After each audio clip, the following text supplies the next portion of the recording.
Dream of the Red Chamber is a book that has intrigued scholars for centuries. For a fictional book, it has a surprising staying power in the world of Chinese literature. And it inspired generations of so-called redologists, or the hongshuijia, who dedicated their entire life to the study of this one book. Now, many of them have fixated on elements of the book that seem to reflect the life of the purported author, Cao Xueqin. Now, there are good reasons why these scholars focus on this aspect of this book. In fact, I'm going to talk about this in a second. The thing is, though, that I disagree with them. In fact, I think that it's clearly obvious The Dream of the Red Chamber was not intended to be like some sort of memoir or confession or whatever. If you seriously read the book, and if you're paying attention to what you're reading, you're going to see that. But let me try to make that traditional scholarly argument first, and my apologies if I get this wrong. If I do, let me know. Like the fictional character Baoyu, Cao Xueqin grew up in an incredibly rich and influential household with quite a bit of political significance. His family's fortunes lasted for a period of about 50 years or so. This is a time period that covered Cao Xueqin's formative years. Around 1727, however, the Yongzheng Emperor confiscated the family's property, allegedly due to mismanagement of funds, though there might have been a political motivation there as well.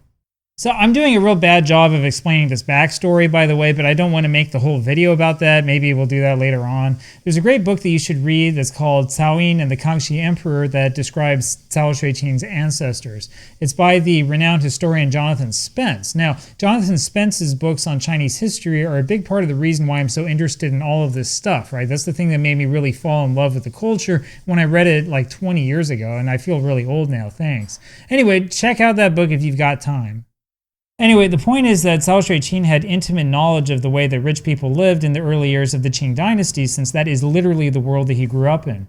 He also knew a lot about how poor people lived, since he spent the final few decades of his life living in abject poverty. This is actually one of the reasons we suspect that Cao Xueqin is indeed the author of Dream of the Red Chamber. It would have been incredibly difficult for anybody else to have written a book this clearly otherwise. Now, I should also note that Cao Xueqin's name is written in the first chapter of this book, which is one of the real bizarre aspects of the text. But it's not the only bizarre thing, of course. We have more coming up after this. That comes from this part of the first chapter, which I call the many names of the book. Cao Xueqin's name is right here. He credits himself with spending 10 years in his morning red studio, revising the story, adding and deleting things, making a table of contents, dividing it into chapters, and then titling it The 12 Beauties of Jinling. But he also claims to only be one of a line of authors. Now, could there have been an earlier manuscript? Well, of course there could have, right? It always is that possibility. I mean, you've got to understand, right? There was no copyright law in those days, not like what we have today. China's gone through a lot of changes over the last like 400 whatever years, right?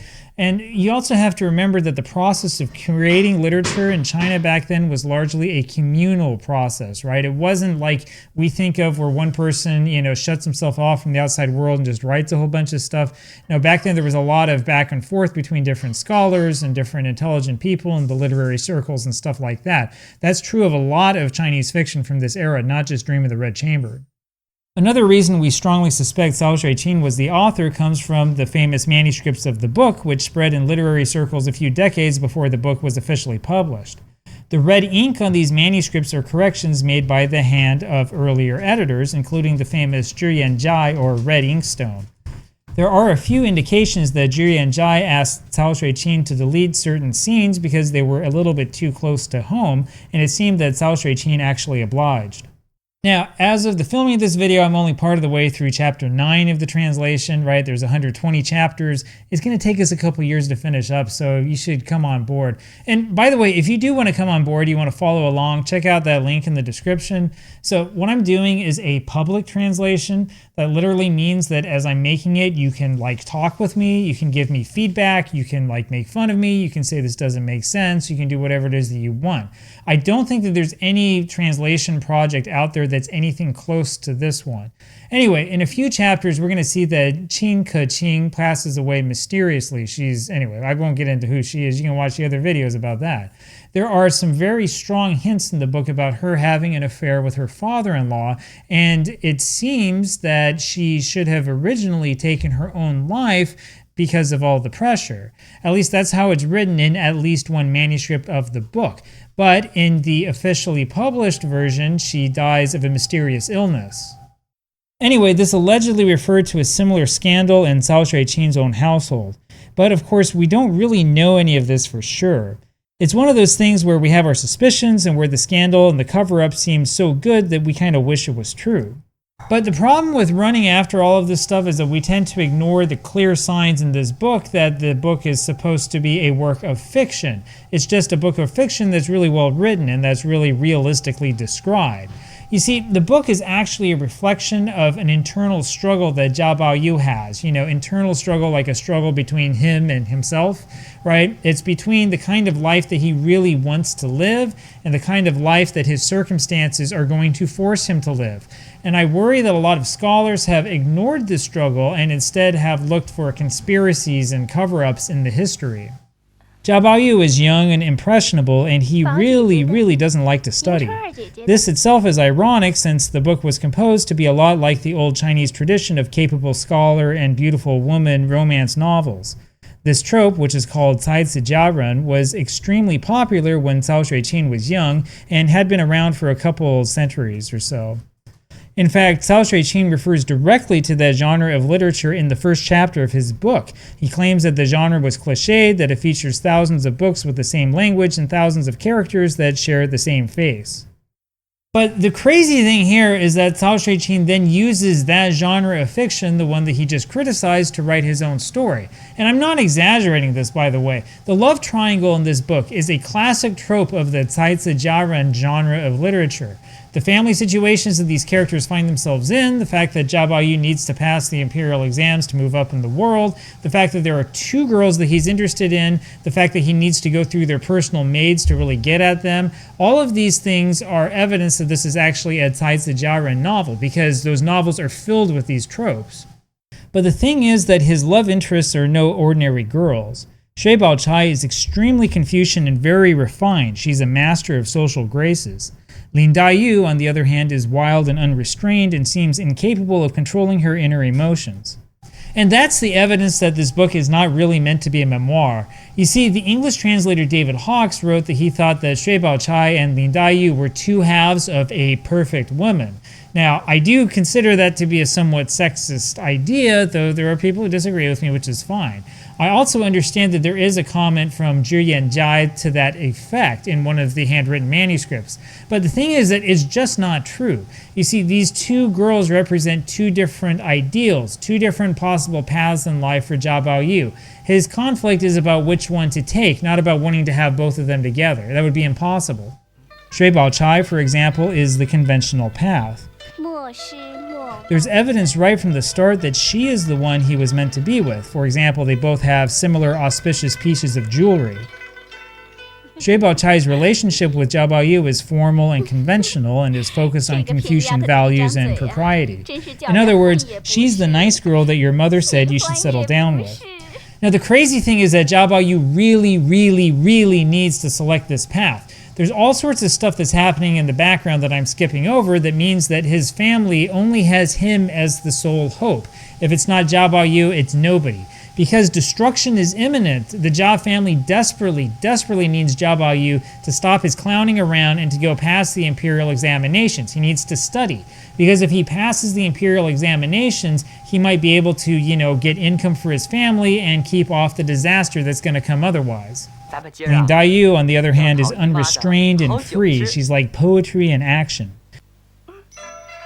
She's elegant and refined, sure, but her character is defined by her unbridled emotional feelings. Her relationship with Baoyu from the very beginning is notable because of how informal it is. In fact, I was surprised just the other day by this passage in chapter 9, which talks about how he wants to sit with her to make her makeup by hand. So there's no doubt about this. Baoyu is a playboy. He's a ladies' man. And I think a lot of us, like guys like me, can kind of understand his interest in all of the beautiful women that are around him. But his interest in women goes far beyond anything that any of us would consider to be even remotely socially acceptable. So that makeup part we just read just still baffles me. It's like anything that a woman touches is something he sees as magical. It's like something from that writing circle jerk subreddit. That's really what it feels like. And that's really unusual. I mean, even for today, that's really, over the top. Now, Lin Dayu knows from the start that she's not going to win this battle. Her connection with Zhao Baoyu is on an emotional level. You could even say that it's a spiritual connection. But she doesn't have the family connections and ties that Shui Baochai has. And choosing Lin Dayu would mean that Zhao Baoyu would wind up abandoning the responsibility he has for his own family.